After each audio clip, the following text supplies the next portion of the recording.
Just waiting for that guy with the truck right now.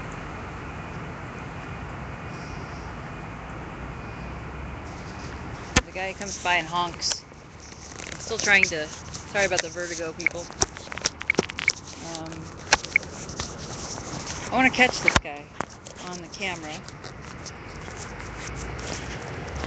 because he actually wakes people up. Sorry, I'm just trying to get this set up on the tripod. I didn't want to wait because if he honks, I gotta be recording. So we're gonna have some interesting video. All right, there we are. Now I've got this.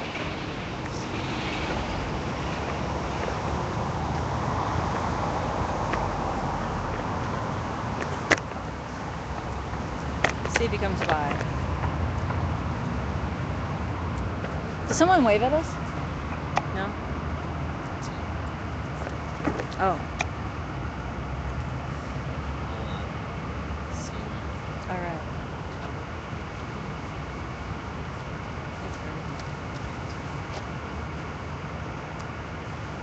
Actually, Tim, that's a good idea. I'm gonna ask him. Hey Tim. Can I say hi to you on camera? Excuse me for being not in the car. You look great. You look great. Okay. I am going to put this camera over here. I hear that people are fast when they want to steal something, so... Okay, I'll keep an eye peeled on it. And you can watch everything else so far. Good job. It's very clever with how you hold the... Yeah, clever. There's a fine line between broke and clever. Well, you gotta use what you use. Yeah, what you can make. exactly. Alright, so what I'm doing here is I'm trying to catch that jerk who comes and wakes everyone up with this horn. Going like the ha-ha-ha, good move. That's a good move, thank you. So, anyway, I wrote down their license plate before. This time you can catch it by phone. But I had to chase around the corner, and I didn't have eye contact the whole time to say sure. Pretty sure. But it happened at 6:11, and it's just after that now. Okay. So we'll see if they come by. I'm just going to roll it a little bit. Give it till about 6:20. Yeah. And Okay, I won't be going anywhere. Talk to you. Well, I'm kind of tired, but hello. Y'all have a good day.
Good morning.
camera.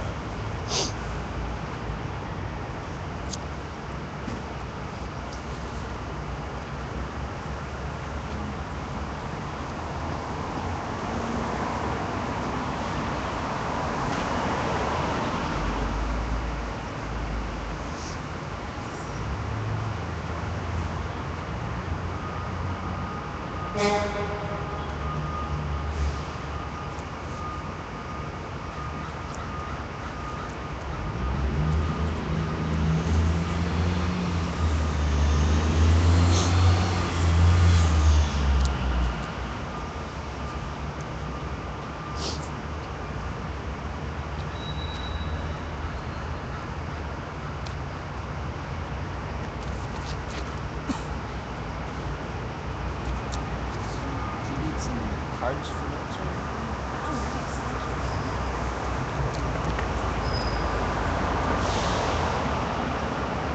What's that this morning? Nope.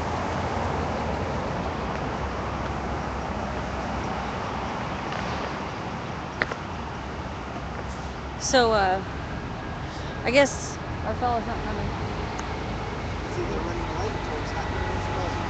Yeah, maybe he's late for work. Maybe he's late for that job that he thinks everybody should have, just like his. They all get a job. If he wants us to get up early in the morning, then he should be providing us all a job. Yeah. Yeah. You should be providing everyone a job, right? That's right. For being the alarm clock.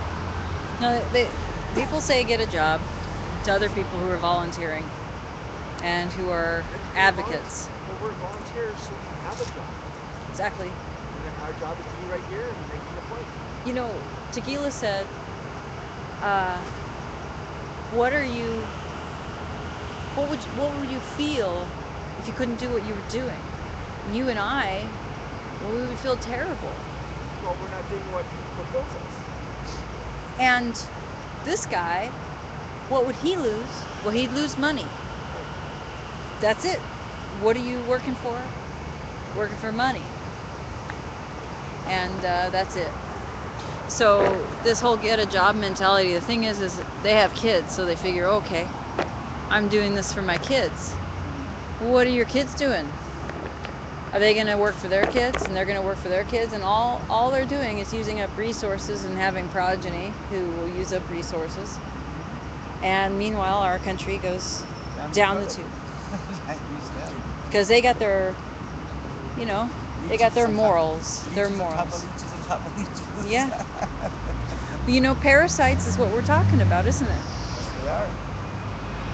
And it's funny because everyone says, or at least the attitude in our culture says, well, the rich are helping us all out. Really? Oh, the trickle-down theory, not. Really? That is really? such a... My parents... They all? I can't say...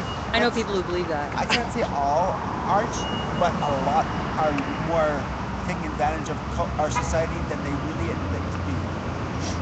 Have you ever seen one of those sustainability eco-footprint websites? Or I've heard about these. They ask you, everybody was like you. Everybody in the world was like you. You who drive your car X amount and who have your lights on X amount, who eat meat, that's probably the beef. It's a very, very popular thing. So how many Earths would it take? And it takes like a few.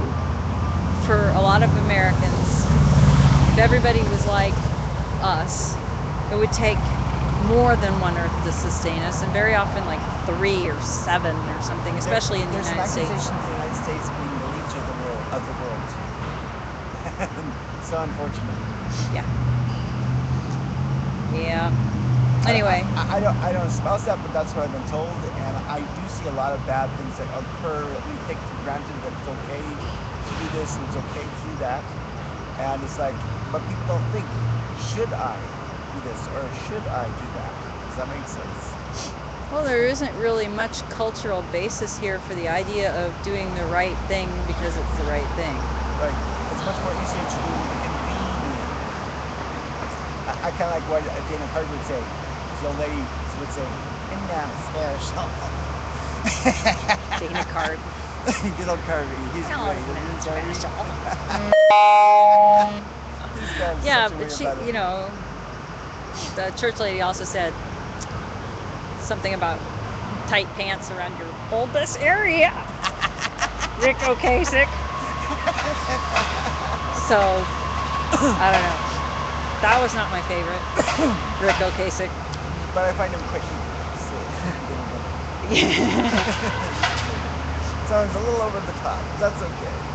I liked, now is the time on Sprockets where we dance. Touch my monkey. He's not like that too. Love the, I love that. I'm a whore. I'm a nun. Whore nun. Done like Electric Company style with the words coming together out of their mouths. But the older ones are so much more better than the new ones, I think. Everybody says that. Look, no viewers. There's that one gal who died of cancer. That was a good one. She was great. You mean Rosanna Dana? Yeah. I liked her a lot. She was a sweet. Is this the party with whom I am speaking? Oh, am I being interviewed still? Yeah. Big mouth? No, that's what she said. Oh, Rosanna okay. Dana. Rosanna Dana. Oh, yeah. She did this. She did her receptionist thing, and she would call, and she'd say, "Is this the party with which I am speaking? With whom I am speaking?" I think she'd be getting along great with that gal who says, "Hello, this is the operator." What's her name? The brown hair and blue eyes. She came on anything Saturday Night sometimes, but she was quite the comic as well. I know her name. She's kind of a face of that. I know her name. I just can't remember right now. Well, you have to remember because now I don't know. Yeah, I'm a little tired. So what's my copy? Well, you were imitating the church lady, so I don't think you have to tell us that you're tired. Well, I like that a lot, so it's a real easy thing to remember, you know. But sometimes when you're a little Now, isn't cobwebby, that it's kinda- special? Yeah, really. Cobwebby, it's like, okay, it'll come back to me. Okay, you remember the comedian name? Okay. I'm gonna go over to the table. Okay. Oh. Now, we try to keep it clean, and when I bring all my stuff, I make the biggest mess of all, and I'm really sorry about that. But it's now time to look at weird things on this table, or just awesome. So, let's see. I don't know the story. Dan's been wearing these Elton John glasses without, and they're on this table. So we have to ask Dan. Normally I would think it was a joke. Dan loves this Vigil, so, you know, I really want to know the story.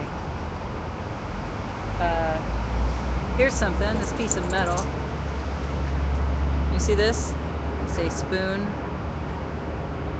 Michael, tall Michael, preacher, says, some people were born with a silver spoon in their mouth. I was born with this. Baca, which I didn't know, but Bacchus, there you go. But you notice that there's a bunch of metal things over where metal tagged the table. And I was like, metal? Because he had metal PDX actual, and it was this whole thing. Like, dude, actual, can you stop it? We're actual too. Well, that got all reconciled. That was a pain from the past of not recognizing that, you know, yeah, he did hold it down, and I will say that. He also scared people off and pissed people off and whatever. And he says to me, he's like, well, they like you on live stream. You're more palatable. But, you know, I agree with some of the things that he says a lot. And I don't agree with some of the ways he does things.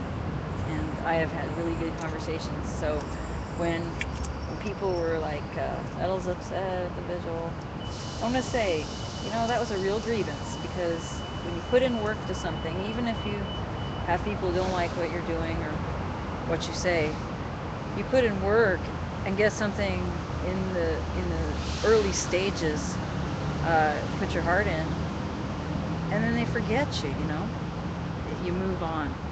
Well, people forget other people in projects really quick. It moves on without you. It has a life of its own. You say fly, be free. But I remember times where it was he and I, And there were times that we really needed to have more than one person or another person. And so those teamwork days I missed. And instead we were having all this yelling and all that stuff. Well, now that got reconciled. And he's busy doing some stuff.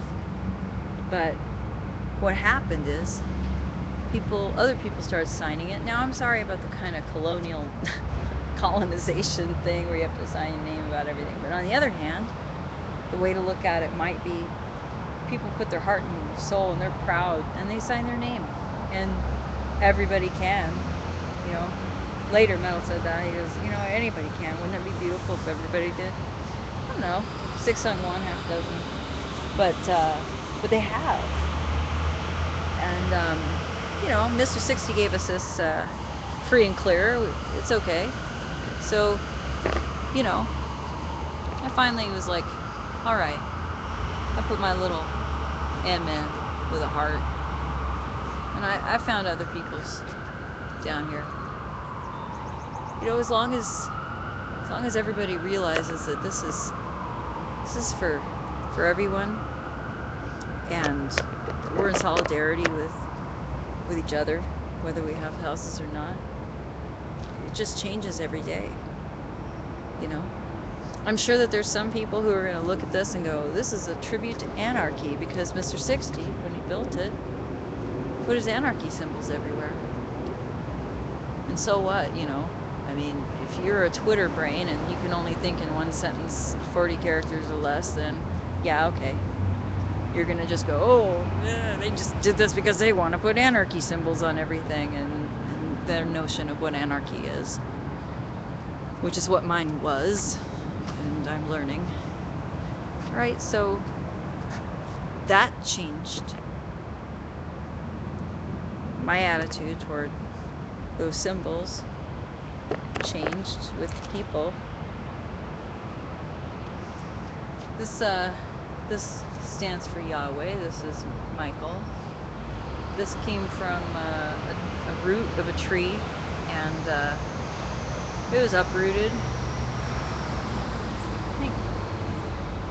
I remember seeing a box that said something like "Love, Joy," and there were a bunch of gifts in it, and including some trees, a lot of natural stuff, and some candles, and that was really cool. Anyway, these rocks were stolen from me at one point by City Hall. That was kind of a funny story. If you're down here, I'll tell you how they stole my rocks. It was the most ridiculous, stupid, but kind of funny. Tequila put some flowers. Oh, they just dried so beautifully, and water. And I'm gonna put this candle up. Oh, the reason I was telling you about the whole metal thing is because later, when I finally felt like things were good, I put all the metal stuff around it because I thought that'd be funny, because we have this elements theme here. You know why we have the elements theme? Because anything that symbolizes anything that you've already seen, that's something you can buy, just about everything like that just walks away. So if you put down your menorah, unless it's one that was $1, like the one that's here, you know, it's going to be gone. That's just the way it is. So the People's Vigil, it really does look like something that is natural, and maybe from the poor, or from people who just value, you know, earth more than possessions. I believe that this is that orange that I was talking about, the one that got thrown at Rhine. I don't think it was actually eaten. You could come and eat this orange. It's been transformed from an object of hate to some kind of, you know, spiritual or very thoughtful, you know, icon, like the Chinese oranges that Colonel put out in December. And then you can eat it and transform it into, you know, I was going to say tastiness. So that's pretty cool. Here's something. Look at that. Sleepy babies. Zip, zip. Occupy Portland. Joy to the world. Thank you, Joy. We were talking earlier. This is Colonel's old oil lamp. We want to get these oil lamps going again. I made one. It went kind of out of hand. I was a little nervous about doing that again. This pretty own figure. Let's see. Oh, now in this Bible, there's a and like I said, there's back there. There's a menorah that's got no candles, and there really isn't much representation of different faiths, so much as individual spirituality and, you know, places of the heart. There have been many religions and faiths represented here, but if you have something pretty or shiny, it's going to walk off. So that kind of shapes what we have here. I put the stick inside. This is the James 2, 1 through 6. Oh, there he goes. Which one was it? What's that? Van? Yep, it's that white van. It says McCoy Electric Company on the side. McCoy Electric Company. It's a white van. Okay, I don't think that's the same thing. Okay. I think That's that the new one. I think that was just a honker. Yeah. Like, did you see him get cut off or something? No.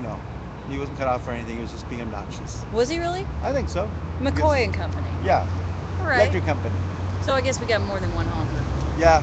You better tell him to go join the goose. Hey, so McCoy and Company, if you guys want to give a call, Electric Company, Right. I think they deserve a phone call about their van.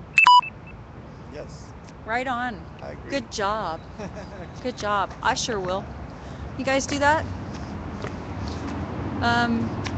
Just being nasty, and they're doing it in their company vehicle, representing their company, and I don't know, maybe that's the owner.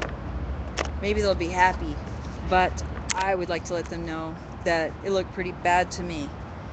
Really cruel. See if we can make a fuss. But that is not the only one. Anyway, if you're over at the Vigil, you know, I don't want to see one faith represented more than another. I think this is all everybody's intention together, and I love that. But if you haven't read, you look over at this article here about the courts that are being on Friday, just for homeless people. Just evil that they're doing that. Their justification. I mean, imagine if we did that for races. If we said, oh, we see a trend where so-and-so is not paying their fines that we kind of made up just for them anyway, targeting them and making it impossible to live without paying and in community service. So James 2, 1 through 6, talking about how you can't discriminate against the poor. At the very end it says, is it not the rich who are exploiting you? Are they not the ones who are dragging you into court? So, anyway, these things on this table change all the time. Dignity Village put up their flyer in our vigil. It's like R2D2 is putting us as a place for people to go for a haven when they're full. And we're really proud of that. And I called Dignity Village, and their phone number is 281-1604. You can tell them that you love them.